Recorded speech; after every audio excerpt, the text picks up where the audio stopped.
Hey, what's up guys? Back with another Dow Movies video, and today we'll be talking about Guardians of the Galaxy Volume 2 spoiler review. As you can tell from the thumbnail and from the title, this is a spoiler review video, and if you don't want to hear any spoilers, then go away, don't watch this video unless you don't really care about spoilers. I have a non-spoiler review in my channel, and the link will be in the description below. You should definitely check that out if you don't want any spoilers. And so this review is it's basically spoiler review. Like I said, I'm going to go into details, so if you don't want to hear it, you can leave now and come back later. Mainly this is for the audience who have seen the movie and want to hear my opinions on what I thought on specific things. And just a disclaimer, I have my notes right here on my laptop down below the camera, so if you see me looking down, that's because I have notes. And the reason I have notes is because I want to make sure that I go into every detail in the movie and my thoughts on it, because I don't want to miss out on the specifics, because there is a whole lot of thing in this movie. So to start off, let's talk about the opening sequence. Right from the beginning, when they're about to get attacked by that monster, the obelisk, you see Baby Groot plugging the song, and as everything happening in the background, Baby Groot's just dancing to the song right from the beginning as the title sequence play out. Right there, my thought was like, damn, this movie is gonna sell a lot of Baby Groot merchandise. Right from that point, they know where they're going, they know their target, and they know how to use Baby Groot effectively. Because right from the beginning, they use Baby Groot like legit in the center of the scene, because everything in the background is happening, like all these chaotic drags, everyone's battling. Baby Groot's right in the middle. And I also enjoyed the beginning fight scene. We didn't see much because it was just blur, like I said. But right from the beginning, I like the action. The cinematography looks great. It looks colorful, so vibrant, and the comedy directly strikes right there. Especially when Drax was like, I'm gonna cut it from the inside because his outside is too thick. And then Gamora's like, no, Drax, no. And then Star-Lord's like, what's he doing? He says he's gonna cut it from the inside because the outside's too thick. And then Star-Lord's like, but that's the same thing. I told him that. And it's like, that right from the beginning, that was such a great joke to open the movie. And eventually, Drax right there was set, and my head is like, okay, Drax gonna be the comic relief alongside with Groot, because Drax is so damn stupid. And after that, of course, after the opening scene against the obelisk, we get to see Aisha, who is the leader of the Sovereign. I hope I'm pronouncing it right. And they are the gold people, in case you don't know what the Sovereign is. But yeah, they're the gold people, and they're supposed to be this perfect species. And so, if they got insulted a bit, they might get so pissed. And that's what Rocket do. Rocket's like, you guys are douchebags, and then he winked with the wrong eye. And right from the beginning, I have a feeling, because I don't know anything going into this movie. I don't know about the villain. So my thought, like, I think the Sovereign's gonna be the villain.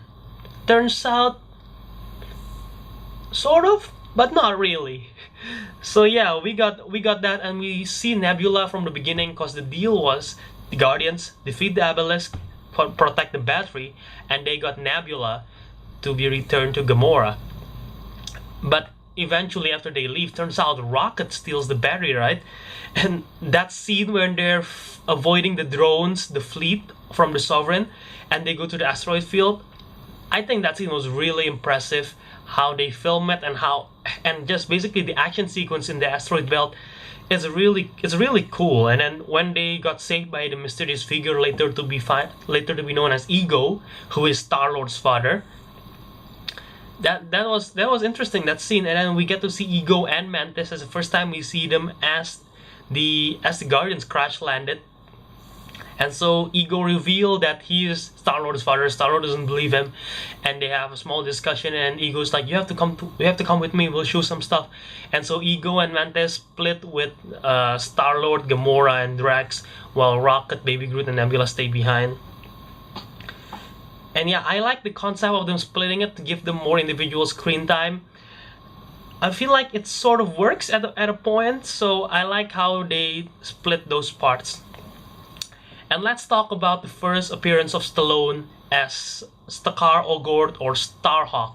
And if you don't know who Starhawk is, He's basically, there is two runs of Guardians of the Galaxy. There is the more recent run, which is the Star-Lord led run, and there's the very old run which Yondu was actually part of. It is the 1969 Guardians of the Galaxy run.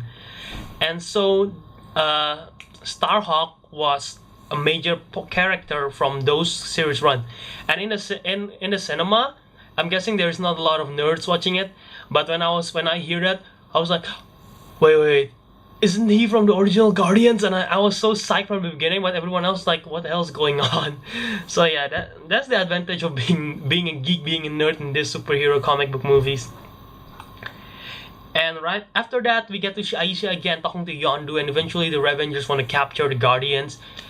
And at that point, there's only Rocket, Groot, and Nebula left. But then Nebula escaped and captured them, right?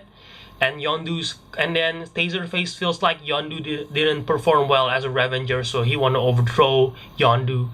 And at that point, we go back to the Revengers part where Yondu was captured, and with Groot and with Rocket. And that scene was one of my favorite scenes actually in the movie. I remember a lot from it. Just the conversation between Rocket and Yondu alone, the conversation between Rocket and Taserface, talking about the joke about Taserface's name, and also the one joke that cracks me up the most. I don't think it cracks me up the most, but it cracks me up a lot. One of the best jokes, in my opinion, was when Groot was supposed to go back and forth and grab the stuff, and he ended up bringing the thumb.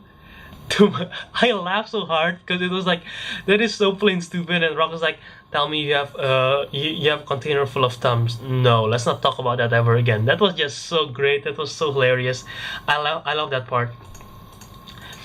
And then also, when Nebula did catch up with Gamora in Ego's planet, and their fight, and they talk about Thanos and how cruel he is, I really dig that part, because we get, at this point in the cinematic universe, if you are not a comic book fan, you don't really know who Thanos is. Yes, you know he's a guy who's sitting in a chair, he's purple, and he wants to collect the gauntlet and the gems. But he haven't done anything bad, technically. And so this is the first time we actually hear indirectly about what Thanos has done and how cruel he is, thanks to Nebula. So that is interesting take. So I really like that part. And they're sisters, right? And they eventually have a bond. And even though there is hate, we learn the reason of that hate, and that's because it's like rivalry, and Nebula just wants to win for once. And so I really like that. And also another story point in this movie is it's about Ego and Star-Lord's connection with him, right? And that is like the main point of the movie. We focus a lot on Star-Lord, which is why I feel like the movie didn't do as well as the first one, because there is so much focus on Star-Lord and not on the other characters. But Star-Lord's connection with Ego is really interesting. And Ego in the comics is a living planet. I don't recall him having a human form like in the movie, but I don't mind that at all. And I don't think he's a Celestial either. I might be wrong. Any of you nerds out there who could fact check that, please tell me in the comment section below if Ego is actually a Celestial, but I don't think he is. And in this movie, they make him a Celestial, which is basically like this godlike creatures. And he wants, the reason why Ego recruits Star-Lord, eventually it's revealed that because Star-Lord have the Celestial genetics, and he wants to use Star-Lord as a power to let's see here, sorry. So yeah, he planted the seedlings in all over the galaxy, all over the universe, so that he could terraform himself as a new extension of himself for Ego. But he can only do it with the help of another Celestial, which is in this case Star-Lord. So he's using him, even though he's his own son. He's manipulating him. So I was like, that took a dark twist. And when we find out that Ego kills Meredith, which is Star-Lord's mother, with the tumor/cancer, in my mind I was like, oh shit, Star-Lord's gonna be so pissed. And that's what happened. And then Mantis eventually tells the team about Ego, tells Drax and Gamora about Ego's true intention. And Yondu also managed to escape with the help of Kraglin, who is played by Sean Gunn, which I think was great in this movie. And they eventually go to Ego's planet. And before we go on to the final battle to Ego, I want to talk about some scenes in between which I feel like was great. the conversation between Drax and Ego in the three Guardians with Ego in the beginning as they arrive to the planet, and the conversation about when they learn about Ego's backstory and when they talk about how did they have Star-Lord. So basically, you know how Ego is a planet, right? And me and my friends have been talking about like, wait, if Ego is a father and he's a planet, how the hell does they make Star-Lord? The mother cannot fuck a planet, right? And then in the movie, they actually talk about how, and the movie Drax asks like, do you have a penis? And like, that just cracks me up so hard because just thinking about it, because like, how is he gonna make Star-Lord without it? And yeah, they talk about it, and I feel like that joke nails it. That was such a great joke. Also, the planet of Ego's planet itself, it looks so good cinematically. It has such great CGI, so it's just like when we see Asgard for the first time in the MCU. There's something really impressive about it. And also when now we're talking about Yondu and when they escape, you know how they time jump and they're like going all over the place between planets and planet. And at one point we go to Stan Lee. There is Stan Lee cameo in there with the Watchers, and I'm gonna go back to that because it's part of the post-credit scene. But I feel like that scene was hilarious. And now let's go talk about the final battle against Ego. When Star-Lord finally like realized, all right, definitely, you're the bad guy. You killed my mother. We're gonna defeat you. And then the Guardians assemble with the new lineup: Star-Lord, Gamora, Drax, Baby Groot, Rocket, the Classic Five. Now with Yondu, and now with Nebula and Mantis. And Mantis surprisingly play a great role in this movie. And as you know, her powers is to feel empathic. I think it's called empath. No, but I can't remember the term for it. But yeah, she could feel emotion. And she could manipulate emotion also, so I feel like that's a great and the way how she used her power to make Ego sleep was really smart. And the final battle, it was interesting, alright, but there is not a lot of Guardians action, sadly. A lot of it was between Star-Lord and Ego, and that battle was just so insane, almost Man of Steel like. And the part where he go to Pac-Man, I feel like that's just bonkers, and the only reason why it works is because it's Guardians. The movie is so cartoonish in my opinion, but it worked because Guardians of the Galaxy and what James Gunn has established in the first movie. It works for this second movie. So despite it being cartoonish, it works because of the movie being established already. And the final scene, when Aisha comes with all the Sovereign, I feel like they pushed it too much. I don't feel like it's so important. And at this point, you know what happened. Yondu sacrificed himself, and he's dead. And I feel like that is so emotional. It hit me right in the core, because throughout this movie, we almost learn more about Yondu than we ever learned about Yondu before. And I didn't expect it before. And like I said in my non-spoiler review, Yondu is my favorite character going out of this movie, because we learned a lot about him and about his characters. And when he eventually died in the end, that breaks my heart a little. And if you think about it, this is probably one of the most emotional MCU movies to date. And it's really sad. It's really sad the moment when Yondu died, like I said. And especially when Star-Lord in the funeral, when Star-Lord's like, I don't know who my father is. I always thought it was David Hasselhoff. And when I find out it's Ego, turns out it's not really my dad. And turns out the thing that you've been searching for the most is always there beside you. And he admits that Yondu is his daddy. That is really emotional, and that's really strong. I think James Gunn did a good job writing it and directing that scene. And also the Revenger's funeral in the end, that was really beautiful to see. And everything about the ending was great. The ending of the movie was great. How they managed to deal with Ego's funeral and everything about ending the movie, I feel like that was great. And so that is my thoughts of the movie itself. I think it was fantastic. Those are the details. My favorite jokes are the Ego penis joke and the thumb joke when in the prison. So I feel like those are really great.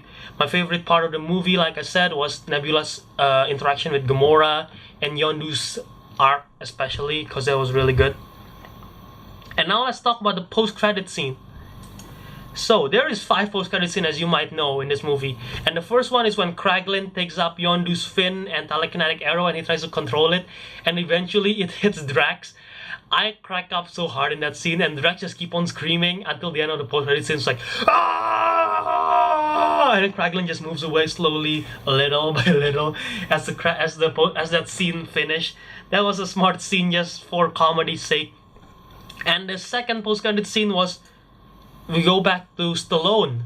Starhawk is back, and he's inspired by Yondu's sacrifice, and he reunites with his ex teammates.